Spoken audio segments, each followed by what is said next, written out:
You will hear a conversation between a customer and a booking officer at a theatre. First, you have some time to look at questions 1 to 4 on page 2.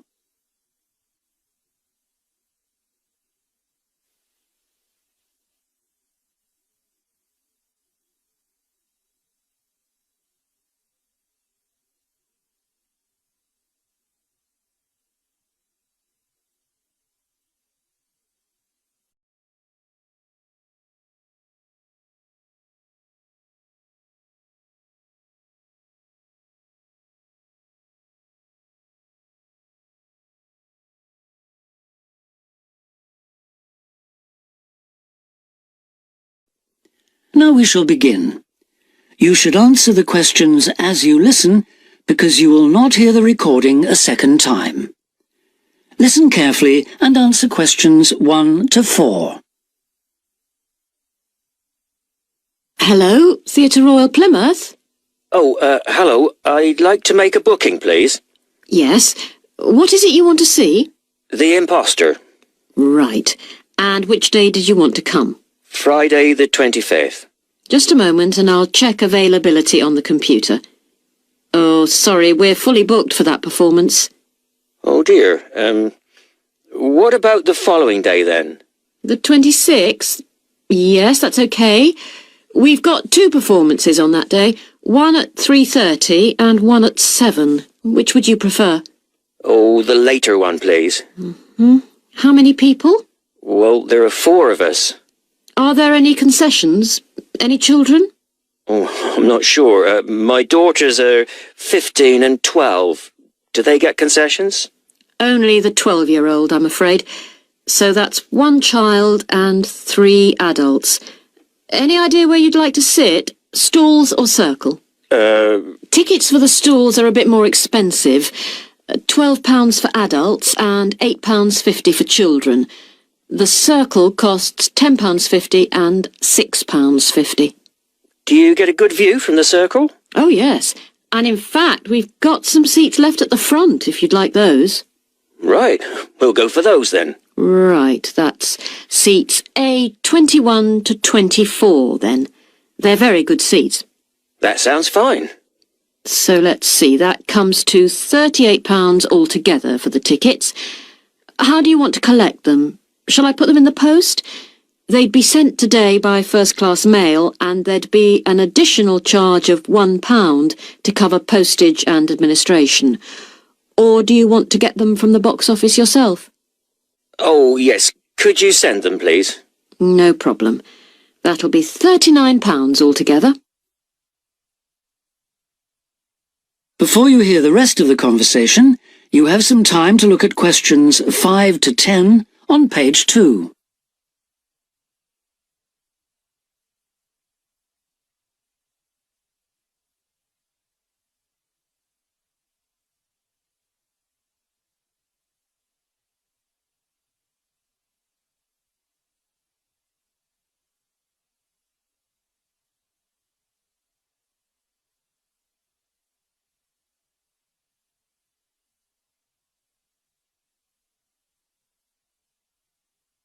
Now listen and answer questions 5 to 10. Could I just take your card details? What kind of card is it? Visa? Switch? MasterCard. OK. And the number? It's 3290 5876 4401 2899. 2899. OK. And the name on the card, please? It's Mr. J. Whitten. WHITTON. N for never or M for mother? N for never. Thank you. And now I've nearly finished, but I just need your address and postcode. Yes, it's 42 South Street. OK. Is that Plymouth? London. And the postcode? It's SW2 5GE. That's fine then. The ticket should be with you tomorrow. Is there anything else I can do for you? Yes, I was wondering if I could get regular information about what's on. Certainly, I can just add your name to our mailing list. Would that be okay? That would be very good. Yes, please. Oh, and there is something else, sorry. One of our group is hard of hearing, and I've heard that you can supply special headphones. That's right. As long as you tell us in advance, we can always do that. I'll book those for you now, and you can just collect them from the box office before the show. Thanks very much for your help. No problem. Thank you for calling. Thank you. Bye. That is the end of part 1. You now have half a minute to check your answers.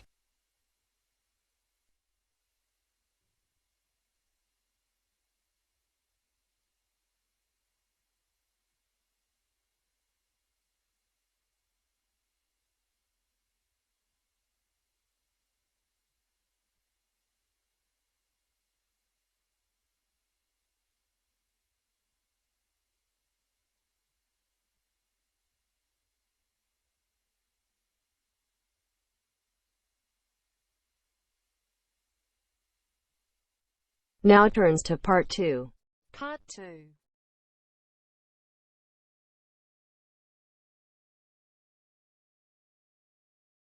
You will hear the organizer of a rock festival talking to the exhibitors and performers at a planning meeting. First, you have some time to look at questions 11 to 17 on page 3.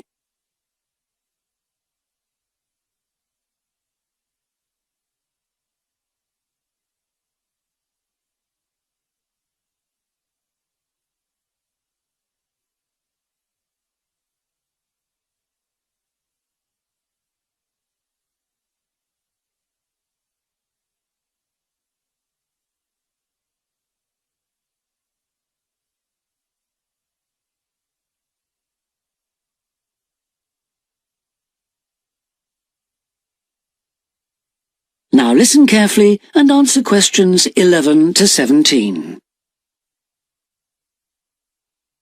Good evening, everyone. I'm glad you could all make this planning meeting for what promises to be the biggest and most colourful free rock festival ever held in the South East.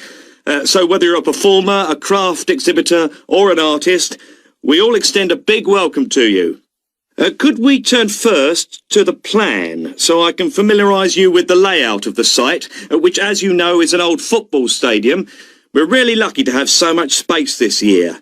You can see the main gate at the bottom of the plan. Have you found it? That's where most visitors will enter. It's also the entrance for those taking part in the craft fair. We've set the stalls just inside the gate on the left in a circle. If you walk straight ahead from the gate along the path without turning right, you'll come to some steps up to the football stadium. On the left of the steps is the fringe stage. This is for alternative artists. They include folk singers, poets and other acts which are more suited to a smaller stage. And they should also enter by the main gate. On the opposite side of the steps is a restaurant, and adjoining that is the main festival information point. Here you can get extra programmes and up-to-the-minute information about events, and you can discuss any last-minute problems, although we hope everything will be running smoothly when the festival opens. Coming back to the plan, you go up the stairs to the stadium. The entrance for the rock bands is on the far side, and on your right is the main stage, which will have powerful illumination and amplification throughout the weekend. There will probably be TV vehicles adjacent, that's in this area only, for recording purposes. If you look at the outside of the plan, you can see a third gate for exhibitors, opening onto a side path. A little way down the path, before you get to the trees, is the building where the art exhibition's being housed. Then, finally, there's just one more building marked on your plan, quite near the main gate. It's divided into lock-up garages, so I hope you now feel quite familiar with the main festival area. Before you hear the rest of the talk, you have some time to look at questions 18 to 20 on page 4.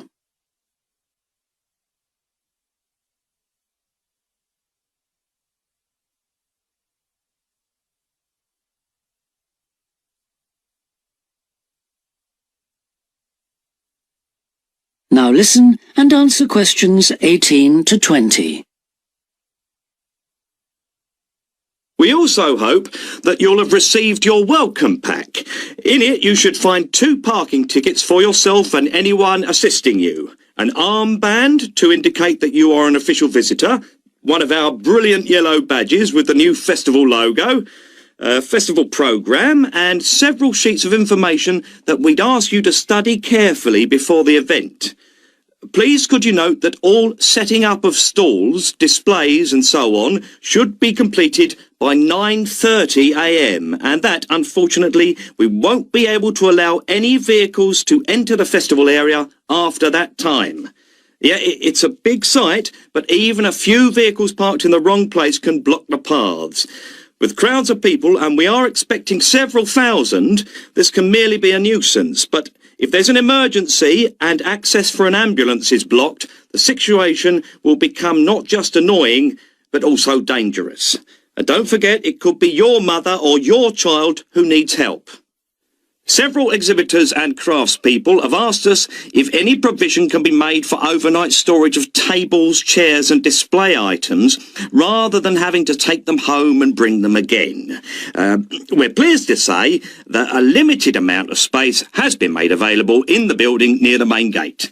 You'll be issued with a yellow ticket to reclaim your property, similar to the red parking tickets, so do check you bring the right one. But please understand that this is entirely at your own risk, as we can take no responsibility for items lost or damaged. I think that's all I have to say at this point, but thank you all for your attention. That is the end of part 2. You now have half a minute to check your answers.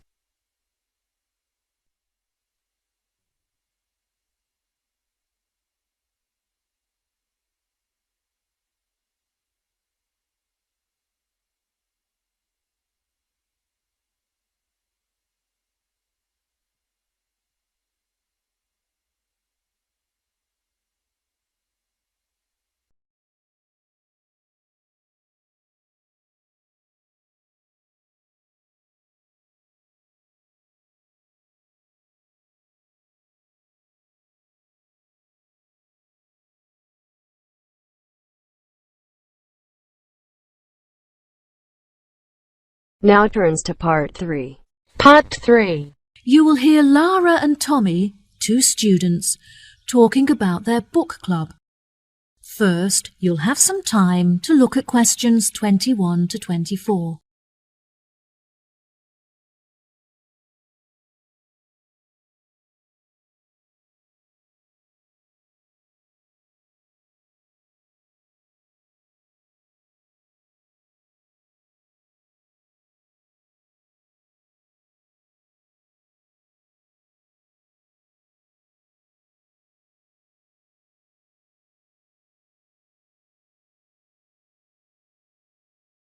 Now listen carefully and answer questions 21 to 24.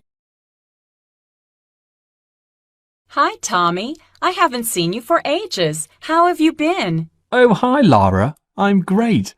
I've just joined a local book club that meets every Wednesday, and I'm really enjoying it. Next week, we're discussing the novels of Charles Dickens. I'm really looking forward to it, as he's my favourite author.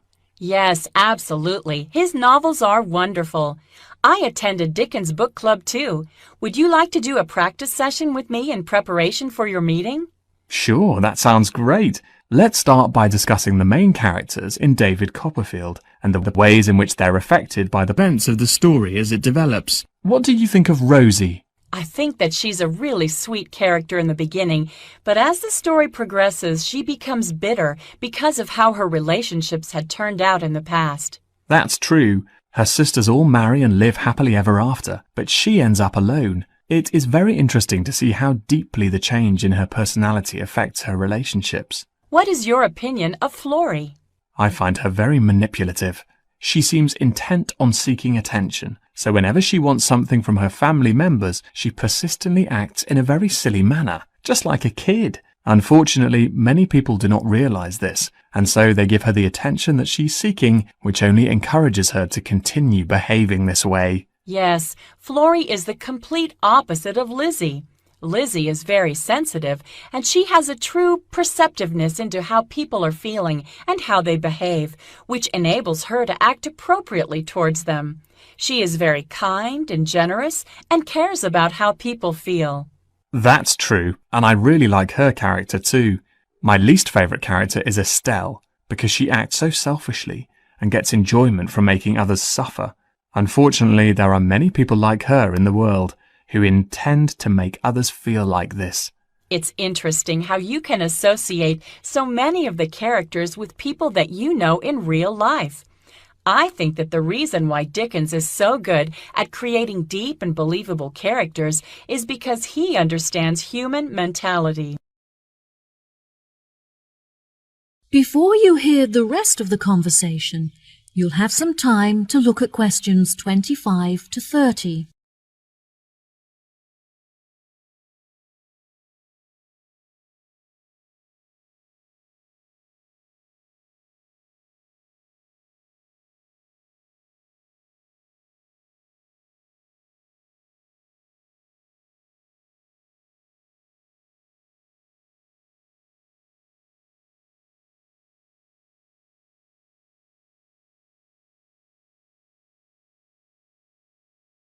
Now, listen and answer questions 25 to 30. Absolutely. What do you think of the literature lectures? I really look forward to them. They're the highlight of my week. The lecturer is usually late, but that gives you time to settle down and get organized before the lecture begins. Do you have a discussion period at the end? No, I don't think so.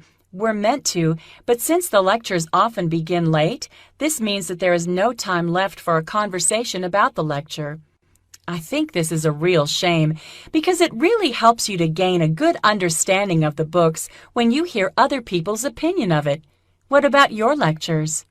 My lecturers have very good organisation skills, so their lectures are well organised and packed full of information. They always leave enough time at the end for consideration, when everyone is really quiet and we reflect on the lecture in our own minds before we open up for discussion. This really helps you to gather your thoughts and absorb the information from the lecture. Oh, that sounds brilliant. Do you think there is anything that needs to be improved?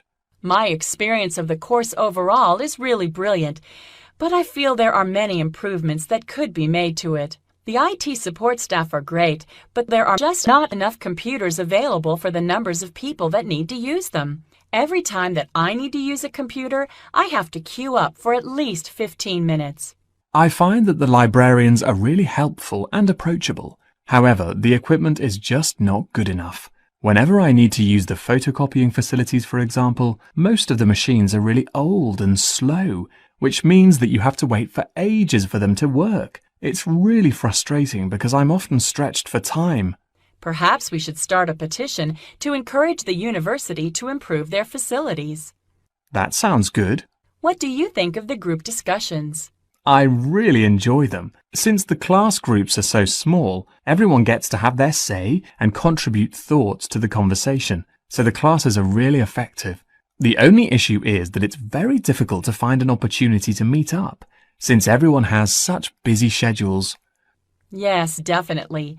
In our class, we pass around a ball, and only the person holding the ball is allowed to speak. Each person is only allowed to speak for a minute at a time, which helps us to make sure that we use the class time fairly, and it also makes the discussion more fun. That's true. It's been really great catching up with you. Thanks for your help. No problem. Good luck at your class. Bye. That is the end of part 3. You now have half a minute to check your answers.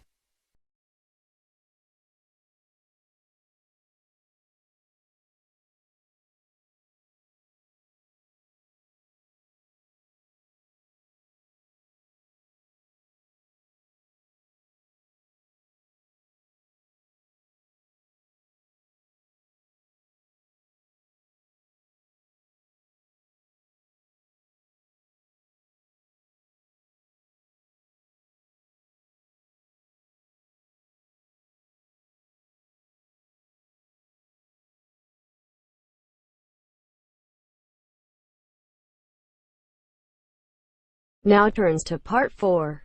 Part 4. You will hear a talk on research into music. First, you have some time to look at questions 31 to 40.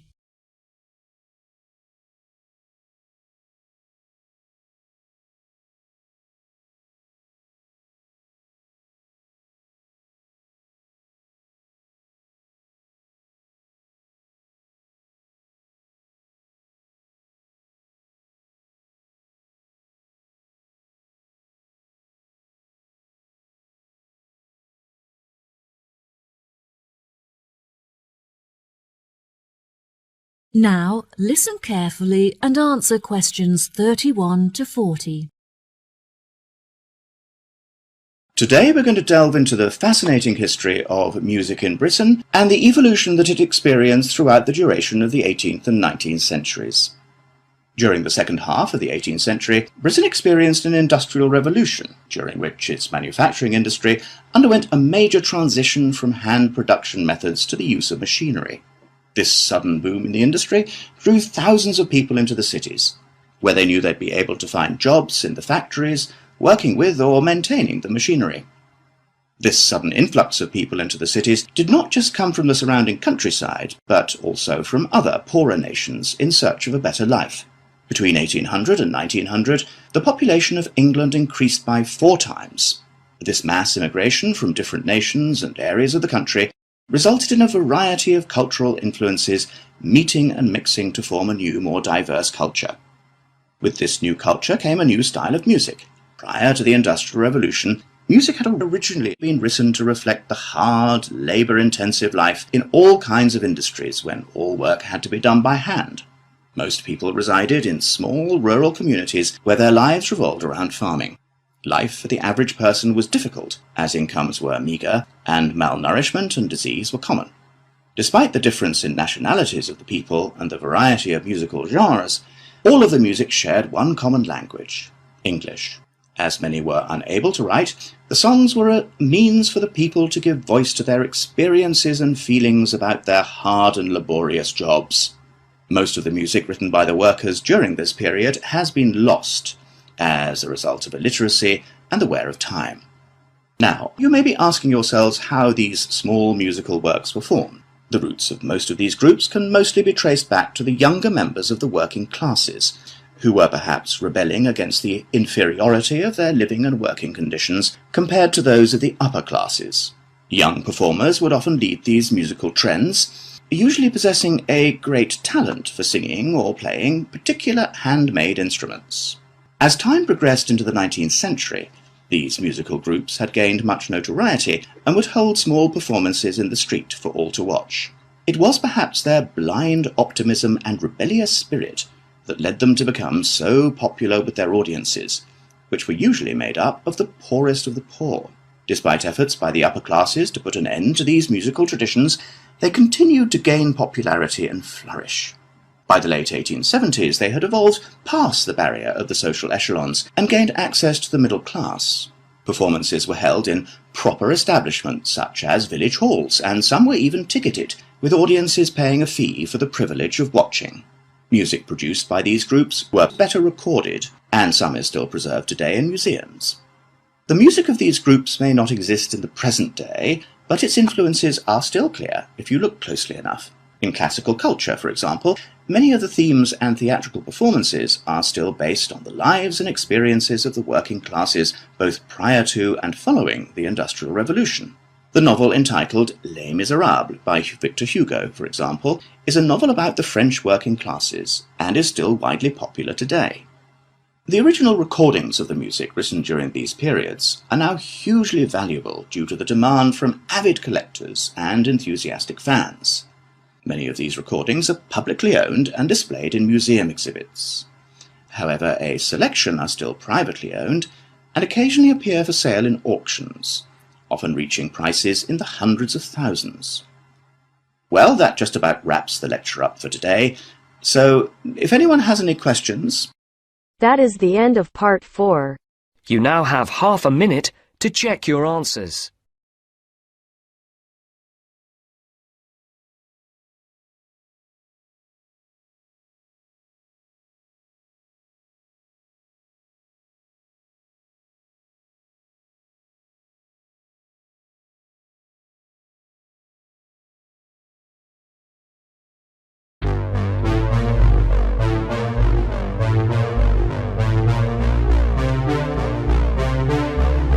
you.